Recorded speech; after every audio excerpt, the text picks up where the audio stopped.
Kids, I need you to take this handout out of your notebook and take a look at it so you can check it.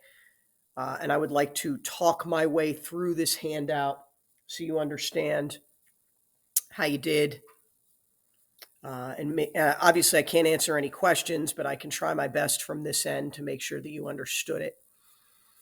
Questions one, two, and three are pretty basic. Uh, at this point, a very quick Punnett square should be able to tell you the answers to questions one, two, and three. When you look at four, five, and six, please don't think that I'm a liar and you have to do Punnett squares with the RH factor. You don't. Look at four, five, and six. Look at the parents. Dad is O positive, mom is AB negative. Is it possible for them to have a child that's AB negative? No, because they can't even have an AB child. So if you just do the Punnett square ignoring the RH factor, they can't even have a kid that is AB at all, regardless as to whether it's positive or negative. They also can't have a child that is O.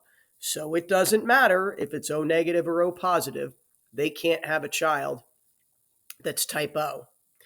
They can only have children that are heterozygous A and heterozygous B. Question six, can they have a child that's B positive? Well, I just said they can have a child that's B. And if you remember from me talking about the RH factor, the RH factor is dominant. RH positive is dominant over RH negative.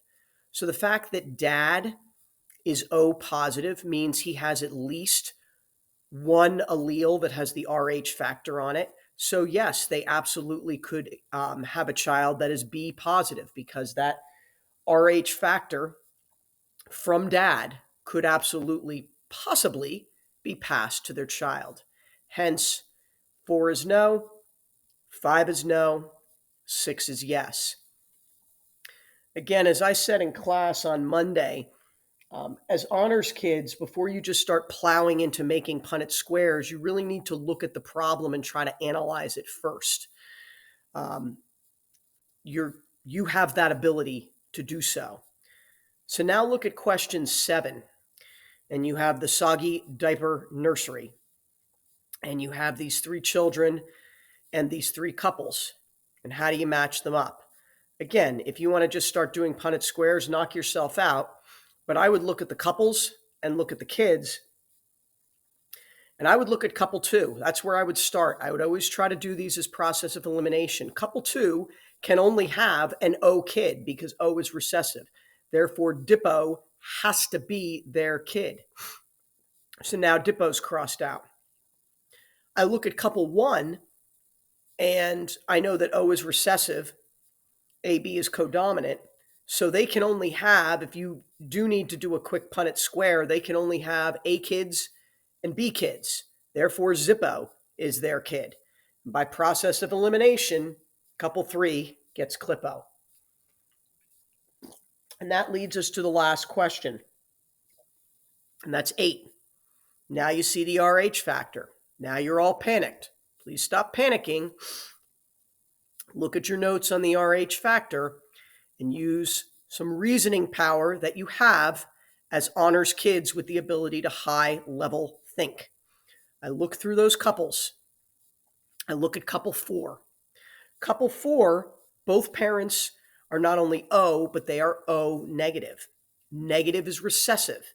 If both parents are negative, their kids can only be negative. And they're both O, so they can only have O kids. Therefore, Binky has to be their kid. So cross off Binky. Let's stick with that negative RH. Again, negative is the recessive trait. Both parents have to be negative. If both, let me rephrase that. If both parents are negative, RH negative, they have to have an RH negative kid. So now I'm going to couple 2, and they have to have Inky because couple 2 are both RH negative. And I look at Inky. Inky is AB negative. Can they have a kid that's AB? Absolutely, they can. Inky is negative. Give Inky theirs. Now you're left with the 2 couples One of them, they're both Rh positive. One of them, they're both, you have an Rh positive and Rh negative.